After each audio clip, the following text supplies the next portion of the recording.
Hello বন্ধুরা, welcome to my channel. আবার চলে এসেছি নতুন একটা ভিডিও নিয়ে তোমাদের কাছে। ভেলোরের ফার্স্ট পার্টটা তো দেখেই নিয়েছো, আমরা সিএমসি গেছি। আর তার পরের দিনে খুব একটা কাজ ছিল না, জাস্ট একটা রিপোর্ট দেওয়ার ছিল, তাই জন্য তাড়াতাড়ি হয়েও গেছিলো ওখানে। তারপরে চলে এসেছিলাম এই হোটেলটাতে খেতে। সত্যি একটা রিভিউ দিলাম, এই হোটেলটাতে সত্যিই খুব ভালো খাবার পাওয়া যায়, বিশেষ করে বাঙালিদের জন্য, কারণ আমাদের তো একটু ভাতের দরকার পড়ে, সবসময় তো আর ইডলি ধোসা খেয়ে থাকতে পারি না। তো এই হোটেলটাতে তোমরা যারা ওখানে যাবে একবার ট্রাই করে দেখতে পারো, ভালোই খাবার পাওয়া যায়। তারপরে দেখো হোটেলে ফিরে আমি একটুখানি ফ্রেশ হয়ে জামা কাপড় কেচে একটু ছাদে মেলতে এসছিলাম। আর তারপরে আমরা বেরিয়ে গেছিলাম একটুখানি সাইড সিনে, কারণ সেদিনকেই একটুখানি টাইম পেয়েছিলাম ঘোরা বেড়ানো করার জন্য। তাই ভাবলাম বেকার হোটেলে থেকে কি করব, তাই ঘুরে আসি। আর এটা হচ্ছে দেখো ভেলোর ফোর্ট, ওইখানেই এসছি আমরা। ফোর্টের চারদিকে এরকম দেখো পুরো জল দিয়ে ঘেরা আছে। তো তারপরে আমরা ভিতরের দিকে ঢুকবো।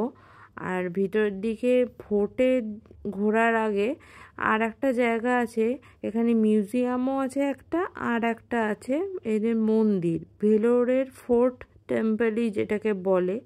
আবার জলেশ্বর টেম্পল নাকি এরকম জাতীয় কিছু একটা নাম বলছিল, অতটা ঠিকটা আমি ইয়েতে মানে ম্যাপে দেখলাম এটাকে ভেলোর ফোর্ট টেম্পলই বলে, তার জন্য এটাই বললাম।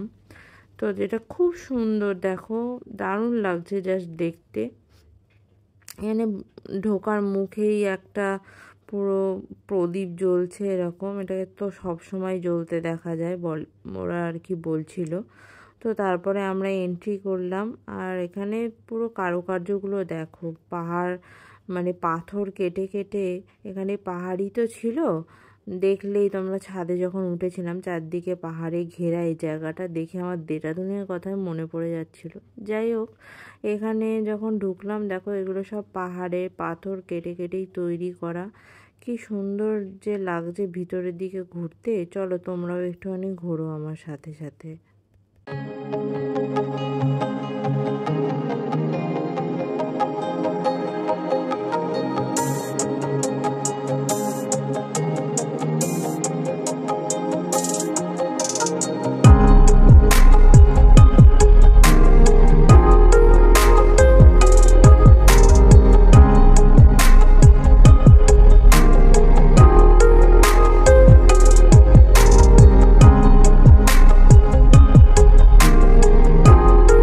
তো দেখে নিলে ভিতরটা কত সুন্দর। আরও এইদিকে ছিল বিগ্রহ বিষ্ণু আর লক্ষ্মী ঠাকুরের, তো সেইখানে ক্যামেরা নিয়ে ঢুকতে দেয় না বলে আমরা আর ক্যামেরা করতে পারিনি। তারপরে বেরিয়ে এসে ওখান থেকে এই ফোর্টে দেখো এখানে উঠছি।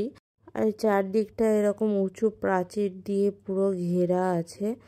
আর তারপরে একটুখানি হেঁটে যাওয়ার পরে একটা জায়গা আছে যেখান থেকে পুরো জায়গাটা দেখা যাচ্ছে, আমরা সেদিকেই যাচ্ছিলাম আর কি। অনেক লোকও ছিল ওই দিকটাতেই, মাঝখানে মাঝখানে এরকম জায়গা ছিল যেখানটাতে উঠে উঠে দেখা যায়। যাই হোক, আমি ওখানে অতটা ভিডিও করিনি, এইখানটাতেই এলাম যেখানটা থেকে পুরোটা দেখা যায়। তো তোমাদেরকে দেখো সেই জায়গাটাই দেখাচ্ছি, কি সুন্দর লাগছে না দেখতে।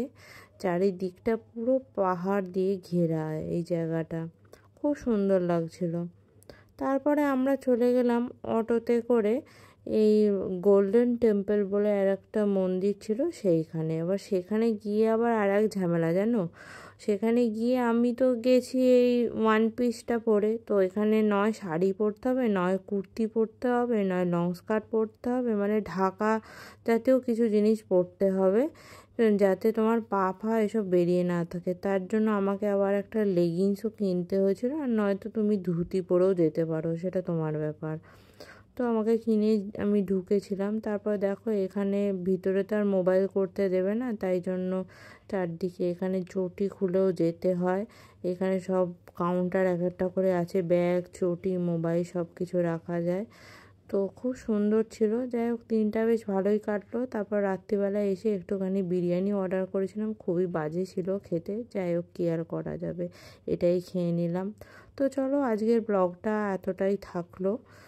তো সবাই খুব ভালো থেকো, সুস্থ থেকো। আবার নতুন একটা ভিডিও নিয়ে খুব তাড়াতাড়ি চলে আসবো। টাটা।